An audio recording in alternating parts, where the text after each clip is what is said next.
श्री सद्गुरु महाराज की जय। एक बार आप अपनी जिज्ञासा पूर्ति हेतु दरियापंथी गुरुदेव के आश्रम में पहुँचे। वहाँ के आश्रम के एक गुरु के पास गए। आपने अपनी सारी व्यथा कह सुनाई। आप वहाँ उसी गुरुदेव के पास बैठ के वार्तालाप करने लगे तो उन्होंने ही आपसे कहा कि इस आश्रम में एक माता रहती है।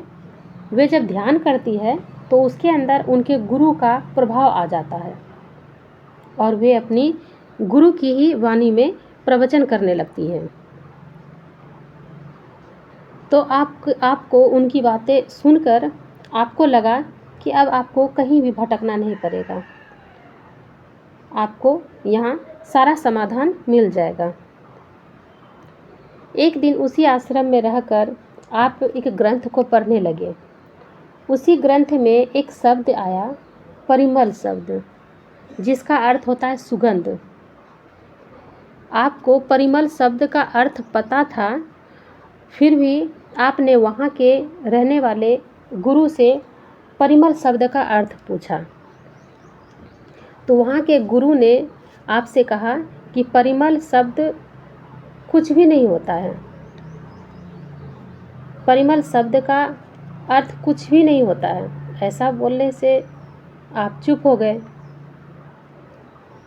फिर वहाँ की जो माता थी, आप उनके मुख से सुनना चाहते थे।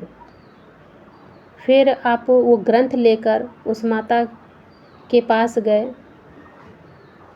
उनसे आपने वाणी से परिमल शब्द के अर्थ के स्पष्टीकरण के लिए अर्ज किया तो वाणी से आपको निर्देश मिला कि परिमल शब्द ही गलत है, उसे परवल पढ़ो। ग्रंथ की लिखावट में ही अशुद्धि है, उसके स्थान पर परवल शब्द ही होना चाहिए। संतों की वाणी का अर्थ जानने के लिए उनकी वाणी में ही प्रार्थना करो। आप तो जानते ही थे कि परिमल शब्द का अर्थ सुगंध होता है। आपको विश्वास हो गया कि आपको यहाँ सही अर्थ की प्राप्ति नहीं हो सकती है।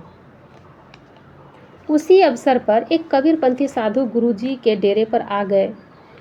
गुरुजी ने उनका पूरा आदर सत्कार किया। वे उस स्थान पर कुछ दिनों के लिए ठहर गए। गुरुदेव को आदर सत्कार करते देखकर आप भी उनकी सेवा में तत्पर रहने लगे। आपकी श्रद्धा भक्ति और सेवा से प्रसन्न होकर वो जो कबीरपंथी गुरुदेव थे, साधु जी थे, वो साधु आपसे कहने लगे कि बच्चा, तुमको लोटा मलने, दतवन करने, स्नान करने आदि का मंत्र आता है? आपने उत्तर दिया, जी नहीं, मुझे नहीं आता है। फिर वे बोले, यदि तुम मेरे साथ चलो तो मैं इस सभी चीज़ों का मंत्र तुम्हें सिखा दूंगा। यह सुनकर आपने कुछ भी उत्तर नहीं दिया।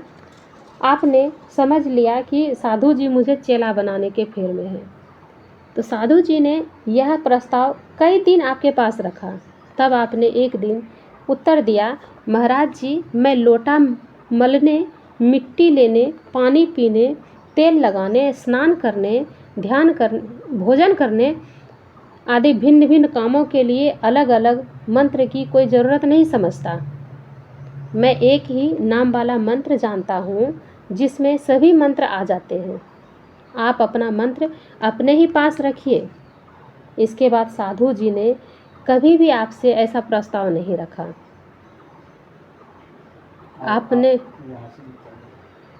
आपने देखा कि वहाँ आपकी जिज्ञासा शांत नहीं हो सकती है। तभी आप उस आश्रम को छोड़ के आप वहाँ से निकल गए।